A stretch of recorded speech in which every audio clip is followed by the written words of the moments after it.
Awareness month बद्दल आपण PCOS बद्दल व्हिडिओ करतोय आणि डायग्नोसिस कसं करायचं आणि नेमकं त्यात काय होतं ते आपण बघितलं.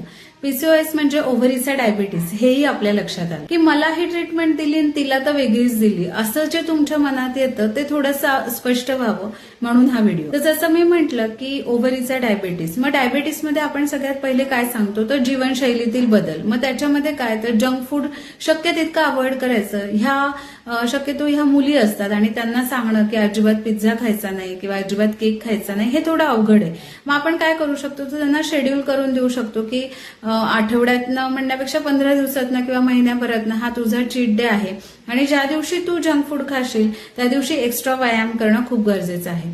तसंच डेली एक्सरसाइज हा अविभाज्य भाग आहे ज्याच्याने भरपूर पीसीओएसचे चेंजेस रिव्हर्स होतात काहीही ट्रीटमेंट न घेता. तुमचं आहे त्या वजनापेक्षा 10% वजन जरी कमी झालं तरी पीसीओएस अगदी पूर्णपणे रिव्हर्स होऊ शकतो. आता पुढचा मुद्दा राहिला की लाईफ स्टाईल चेंजेस करूनही जर त्रास होत असेल की जसं की पाळीतील अनियमितता किंवा खूप सारे पिंपल्स येणे किंवा अनावश्यक केस वाढणे ह्या प्रकारचा त्रास असेल तर त्या सिम्पटमनुसार आम्ही कधी हार्मोनल कधी नॉन हार्मोनल ट्रीटमेंट देतो. त्यामुळे गर्भनिरोधक गोळ्या की ज्या आपण इथे गर्भनिरोधक म्हणून न वापरता पाळीतील अनियमितता दूर करण्यासाठी वापरतो त्यांचाही वापर इथे सर्रासपणे केला जातो. तर थोडक्यात काय प्रत्येकीची ट्रीटमेंट ही तिला काय त्रास आहे त्यानुसार ठरते. आणि सगळ्यात महत्वाचं म्हणजे जेव्हा ह्या मुलींना इन्फर्टिलिटी असते किंवा कन्सिव्ह करायला प्रेग्नन्सी राहायला त्रास आहे तर त्यासाठी अंड तयार होणे आणि अंड सुटणे ह्या ट्रीटमेंटचा आपण वापर करतो. आता सगळ्यात महत्वाचं आणि जे सगळ्यात कमी बोललं जातं ते म्हणजे